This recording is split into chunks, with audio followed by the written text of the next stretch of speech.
Welcome to Tech for Good with Bethnal Green Ventures. My name's Paul Miller, and I'm delighted to be joined today by Chloe Coleman, co-founder and CEO of Vouchsafe. Hello, Chloe. How you doing?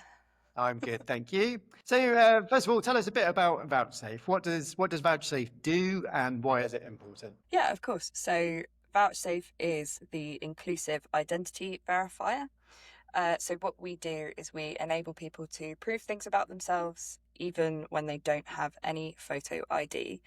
The reason that's important is because there are 11 million people in the UK without a passport or driving license, and there's 1 billion people worldwide who don't have access to good photo ID at all. Without good photo ID, you'll struggle to access all kinds of really important services. So bank accounts, credit, you'll struggle to get a job, rent a house, all sorts of things that you either won't be able to do or you'll struggle to do. And Vouchsafe is here to solve that problem. Great. So, yeah, tell us a bit about yourself. What did you do before starting Vouchsafe? And this question I always ask people: when you were younger, did you think that you would start a business? When I was younger, the two things that I wanted to be were either a pop star, but I'm terrible at singing and dancing, so that was sort of ruled out quite early on. I don't think that was true. The second thing I wanted to do was be a journalist, and I did that for a bit. And then I went into the civil service because it turns out I didn't like journalism. And then I ended up here. It was never something that I thought I wanted to do growing up. So being here and running a startup, founding and running a startup came as a bit of a shock, to be honest. So tell us a bit about what inspired you and Jay, your co-founder, to start Vouchsafe, because the origins of that are actually to some extent in your previous life as a civil servant, aren't they? Absolutely, yeah. So I started being a civil servant when I was about 22, so about 8 years ago now, and I ended up leading user research on universal credit, which was incredibly difficult and incredibly fascinating and incredibly important. While I was at Universal Credit, I saw this problem every day, but I didn't have a name for it. I didn't know it was a thing. People would come into job centres and the work coaches would essentially have to try and perform magic for a lot of the people who were trying to claim the benefits that they were entitled to and that they deserve. But people were struggling to prove who they were or prove where they lived, just because they didn't have the right documentation. And that was really tough because obviously people needed help and they needed money, but they couldn't get it. So that was sort of my introduction to the problem. While I was doing that, Jay was sort of having a parallel career, working at an agency called FutureGov, and seeing this at like a local government level. I think the biggest exposure that Jay had to the problem was when they were building the NHS coronavirus contact tracing app. It's really hard to track a virus when you can't identify everybody, and in fact when you shouldn't be asking people for ID in that situation. So so it was a problem that we both had experience of, and it took us starting a company together to realise that was a problem that we both knew and that needed to be solved. Yeah. So tell us a bit more about these people who face these problems. I mean, you describe it as ID poverty. ID poverty. What are some examples of the kinds of services that they might struggle to access? I mean, we talked a bit about the government ones, but what other sectors does it have? Yeah, absolutely. So I think coming into this, I thought it was only government, because that was my experience. But actually, there's so many places where you need to give ID or prove who you are. So I think the biggest and probably the most influential one is financial services. And it's not just getting access to a current account, but that is a major thing. It's also things like fair and regulated credit. It's any kind of agreement where there's money or there's some kind of account. Even things like some utility bills and getting a phone contract and anywhere where there's money involved, basically. Also, we've also found that like in order to book a hotel, people often need to prove who they are. So it's really, really wide reaching. And we're focusing on government services and really, really focusing on financial inclusion at the moment, because that's the first rung of the ladder to getting people access to what they need. If you can get a bank account, or if you can get access to credit, then you can start changing other things. That's the way in through the door. So that's what we're focusing on at the moment. And tell us a bit about what you've built so far, because this is still like really like new startup, as it were. So where have you got to now? So what we've got now is a platform that allows people to verify themselves. So if you were a financial service, you could log on, start using it right away, and build what we call a verification flow. And that means that your customers would have ways that they could verify themselves, even if they don't have photo ID. And if they do, great, they can use that. But if they don't, there's so many other options as well. Our sort of the one that we get most excited about, our truest innovation, as I like to call it, is vouching. So vouching essentially allows people to rely on a trusted relationship in order to verify their identity. So other ways that we've referred to this when we're explaining it is as like a digital guarantor or a referee, but essentially someone who knows you and can say, yeah, I know that that person is who they say they are. We combine that with all sorts of anti-fraud checks and background checks as well. We're never just relying on one thing, which I think is really important in today's society and with things like generative AI. So we can create a holistic picture of who a person is.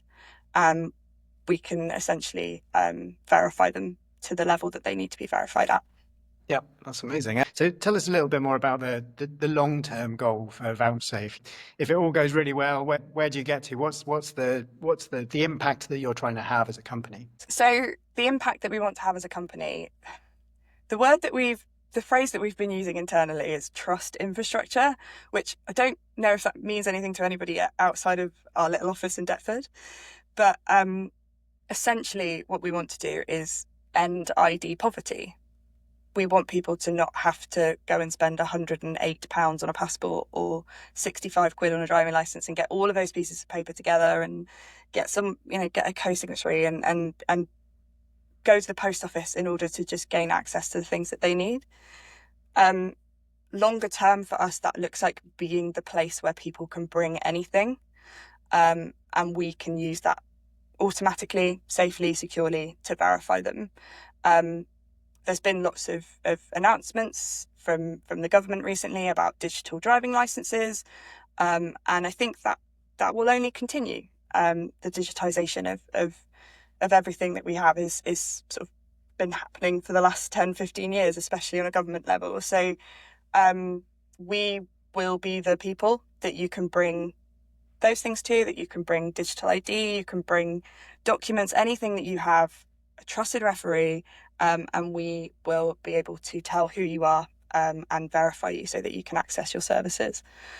The key thing for you is that's about being able to do that for everybody rather than Yeah. just a portion of the population. Because some of the interesting things you found when talking to customers is quite how often people get turned down for services. Do you want to just talk a little bit about, sort of what's the business or the government experience of this? Because from talking to you, it sounds like they're pretty frustrated actually with the way things are themselves. Yeah, and it's been really surprising in a good way from the position that we're in, but in a bad way given that that's the experience that people are having.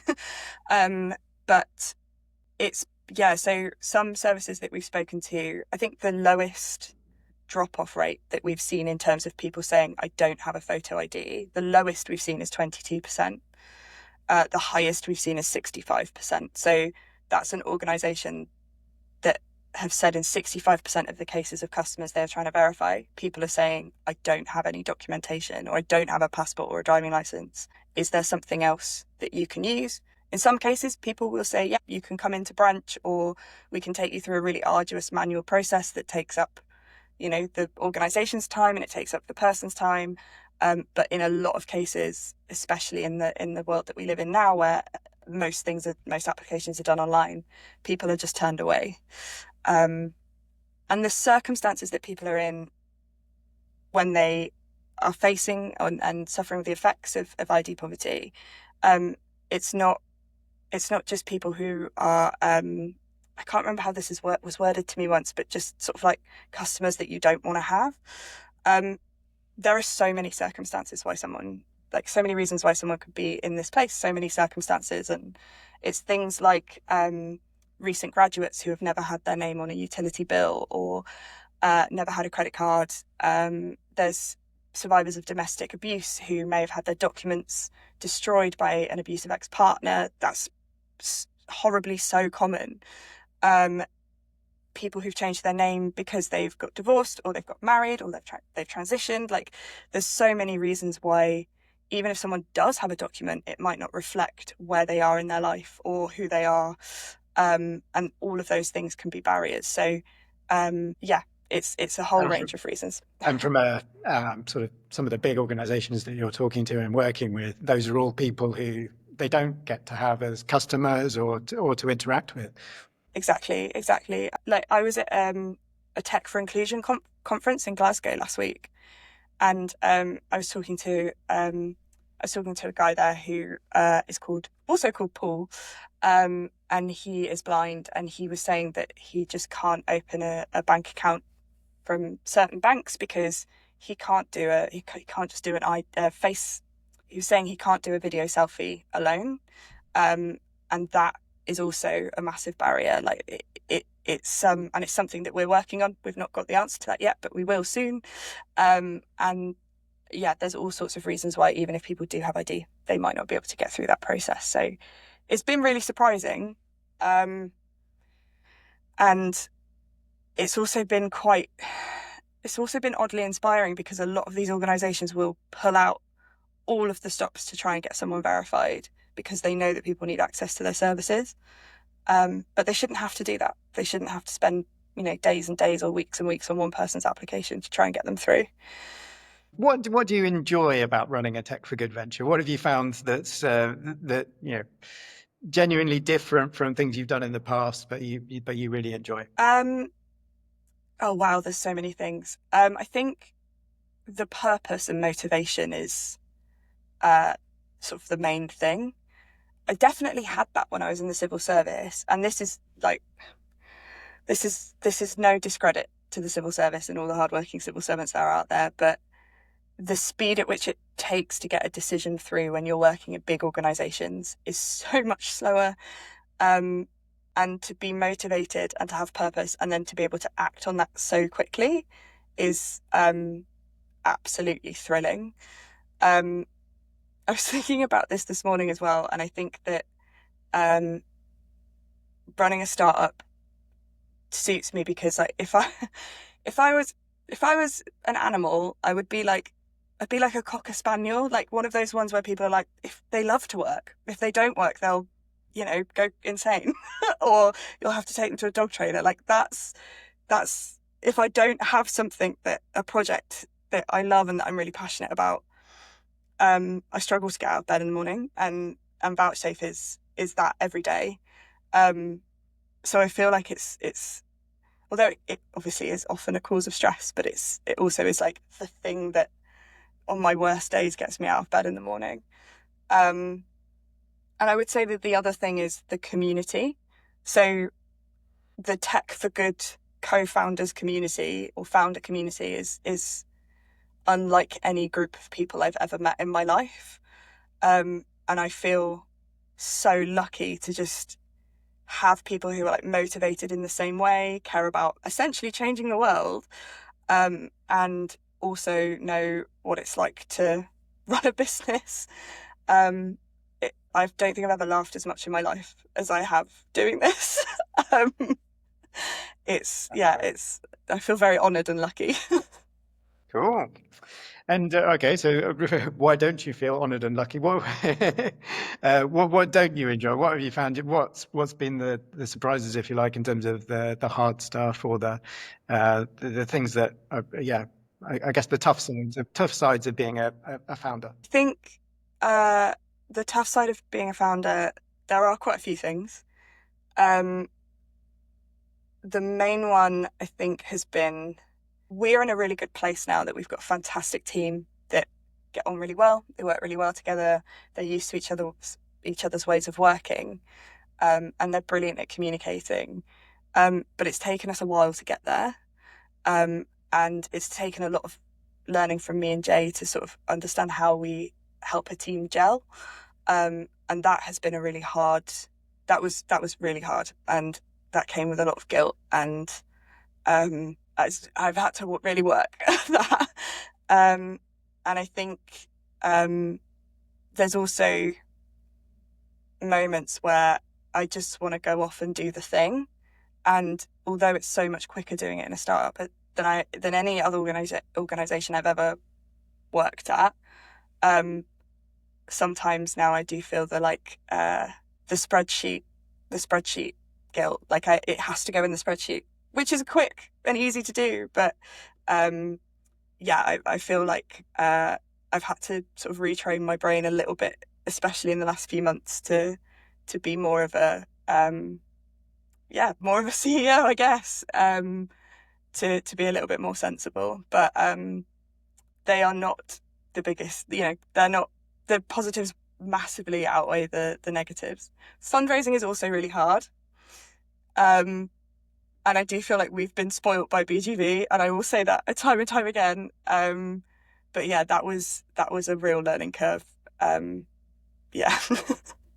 Okay. And so, I mean, what advice would you give now to somebody who's just starting out on this? So, somebody who's maybe not started the venture yet, they're just thinking about it. They maybe understand a particular problem, but what advice would you give to them in those early days of setting out and becoming a Tech for Good founder? So I've got a few things.